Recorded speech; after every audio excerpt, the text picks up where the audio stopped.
The sun rises, a new day begins. We stretch, shake the cobwebs out of our heads, pull back the covers, and sit on the edge of the bed. For a few minutes, we look about the room, absorb the moment, look toward the windows, and notice that the external darkness is gradually beginning to fade. The day is beginning to spill out its glorious and radiant energy with shafts of light filtering across the horizon, illuminating the edges of the flowers and leaves outside our bedroom window. We get up, put on our clothes, comb out our hair, put on our best smiles, and venture forth. Sound typical? Well, it certainly is for most of us. That is, if you're not visually impaired. Yes, each day begins about the same for most of us, but in my grandson's room, nothing visual is quite so radiant. No glorious illumination bringing familiar objects into sharp focus and contrast. Only shadows and shades, faded colors, and gray. You see, Kevin Crane was born blind with congenital glaucoma 14 years ago. Perhaps for Kevin, the most important element is trust and familiarity. Trust in consistent and familiar surroundings, trust in his loving mother, trust in the little everyday things. Breakfast is always prepared. The pathway to school and class and teachers is routine and constant.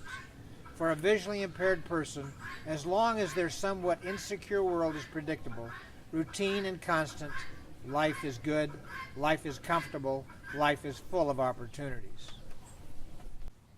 On the 27th of September, that well-established feeling of trust and security was broken, dashed, crushed.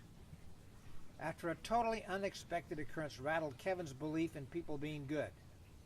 When someone broke into his mother's car in front of his doctor's office at 491 30th Street in Oakland, California, and stole his single most important tool, a Braille note-taking device that he uses every single day in communicating to the world around him.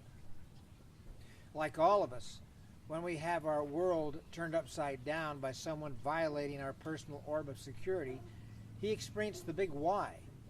Why me? Why now? What did I do wrong?